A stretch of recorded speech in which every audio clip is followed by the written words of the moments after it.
Customer success is dying, and everyone's like, hire more CS people, build better playbooks, and automate onboarding.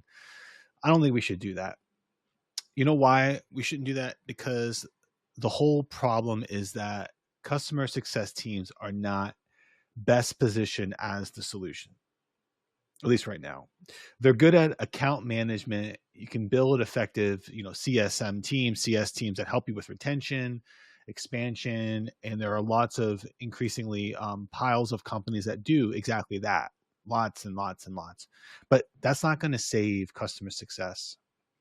The real problem is that most SaaS companies are built to acquire customers once, but not keep them for 5, 10 years.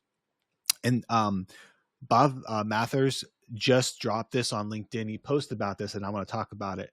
And I think he's absolutely right. I think I've been watching this play out and just seeing posts about this all over in LinkedIn about people experiencing this exact problem right now. They just don't know what they're experiencing. And this is what he talks about, what Bob talks about. So a classic example is that CS teams are spending 80% of their time fixing problems that they shouldn't exist in the first place, from onboarding, from misalignment on sales. And they're constantly in, damage control mode, which you're probably familiar with. And they're asking themselves, why is churn climbing over and over again when you're working harder and harder than ever before? This is a structural problem. This is your entire company optimizing for the wrong outcome and then expecting a department to fix it, e.g. CS.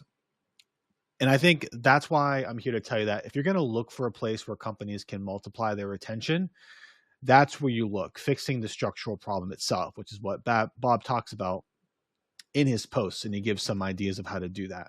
Because companies that survive in the next 2-5 years are going to be using this framework that he shares on this post, which I'll link in this, about fixing the structural problem so that you're keeping customers for 5 years and plus, 5+ years. So for example, if your product team stops building features that looks cool in demos and start building features that actually solve customer problems and help them achieve their goals, that's what's going to get you to month 18, month 24, month 36, right? And beyond. And they can impact retention so much more because they're not bound to what closes deals today, right? What's going to close the deal today? What's the short-term thinking? How are we solving for this right now? They're building for what keeps customers successful for tomorrow and beyond. It doesn't have to be complicated either. There are frameworks that allow you to test whether every company decision helps customers succeed in the long term before you actually implement it. So I didn't use Bob's exact framework for this for analysis, but when you do that, you're using a customer first lens in order to make better decisions, right? What's going to help customers long term and not what closes deals today. And this approach gives you much more leverage because it's it makes it cheap to prevent churn instead of fixing it after it happens. We know that fixing churn is much more costly. The long-term impacts of making short-term decisions compound the cost to fixing it, whether that's losing customers you could have kept if you focus more on the long term. What's going to help customers long term? So you're effectively preventing problems instead of managing them. And the leverage is that there is so much more higher than that leverage is better than hiring more CS people to help fill in the damage control that you have.